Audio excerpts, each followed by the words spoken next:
I found out that my nephew is hurting my little niece while their parents are just laughing, so I took my niece and screwed their life. Turns out that Josh and her argued over the TV remote and Josh went to her room and destroyed her stuffed animal that I gave her and told her she didn't deserve it. Lou screamed at him and my brother got angry with her temper tantrum and had her pick up the pieces of the stuffed animal and throw them in the trash all the while she cried. She was then grounded. By the way, Josh's best friend was the one who spilled the beans to me and also told me that Josh goaded his parents into the punishment. I was furious and refused to give Josh his birthday present, telling him he didn't deserve it for being mean to his sister. I also told my sister-in-law and brother that they're growing insanely cruel towards their young daughter. Now my family is pissed that I refused to give Josh his birthday gift. So, am I the a-hole? First update, I did end up taking my niece with me for a few days and I sat her down and talked to her when she was calm. There were a lot of things that were happening in that house that I was not aware of. My nephew bullies her and my brother thinks it's funny when she cries. A few months ago, my niece had an accident and fractured her left arm. I was told she slipped down the stairs. She is clumsy, so I thought that was that. Turned out her brother pushed her down the stairs as a prank and my brother laughed while she was screaming in pain. I verified the story from a neighbor who told me that she ended up taking her to hospital. Her father was apparently shouting at her to stop making a racket when she wouldn't stop screaming in pain.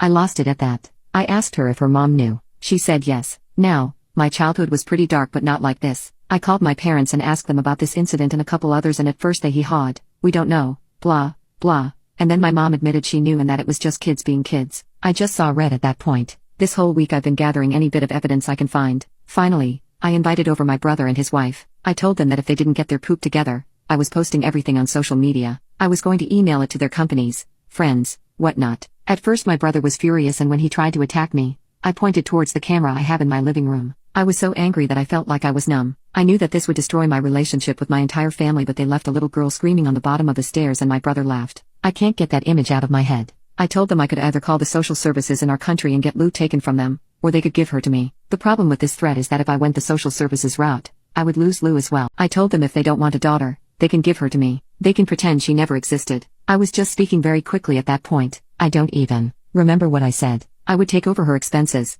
etc., except for her health insurance and school fees. I told them they would never have to look at her again. I just kept talking. My sister-in-law started crying about how I was taking her child from her.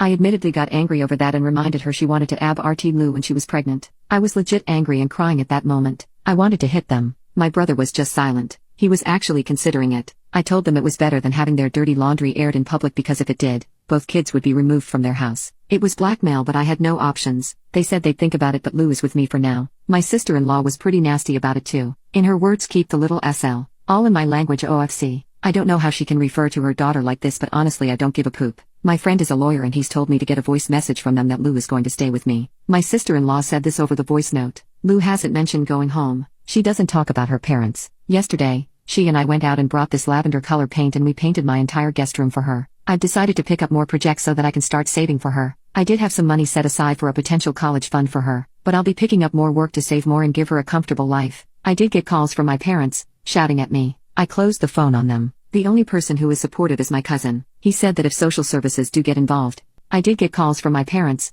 shouting at me. I closed the phone on them. The only person who is supportive is my cousin. He said that if social services do get involved, he can take Lou in and I can move closer to them or something. I don't know. Lou is just quiet. She's happy sometimes and sometimes she's just quiet. I fear she suffered more abuse in that house than she's letting on. My lawyer friend recommended a child therapist so I booked a session for Monday. It's been 3 days and no call from my brother and sister-in-law. My parents called every now and then to yell at me but they yell at me either way so whatever. I feel like this might work because both brother and sister-in-law saw the post I had written out as a draft with pictures and evidence. It was extreme enough that they would suffer damage at their jobs. And news channels in my country eat this poop up especially if it happens in an educated household. I don't know. I know blackmail is wrong, but I don't know what to do. Second update. I do want to let you know that my friends have been spoiling Lou, buying her gifts, taking her out. She's got at least 10 stuffed animals alone including one massive life-sized one from me and one from my very sweet neighbor from across the hall. She loves cuddling them both and has named them Boo and Hoo. She thinks it's funny as do I when she runs down the hall screaming Boo Hoo. Let's play.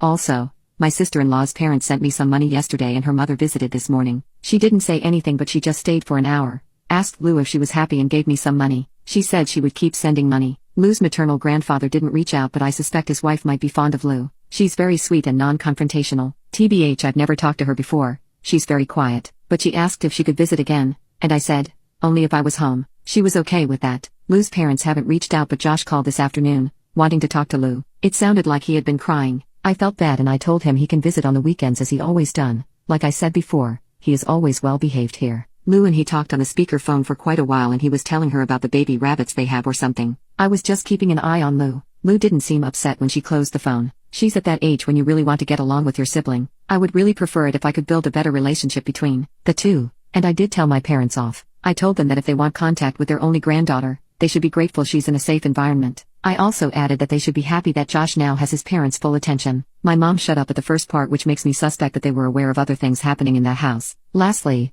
I talked to my lawyer who set up an urgent medical examination for Lou. I don't want to get into it, but nothing happened to her of any intimate nature. She has bruises here and there which have not faded, but aside from the fracture in her arm, there's nothing that suggests anything untoward happening. It's a huge relief, but Lou was all shaken up by the examination, so I took her to get ice cream and let her watch 2 Disney movies back to back. She has to go back to school from Monday, so I think she'll be fine.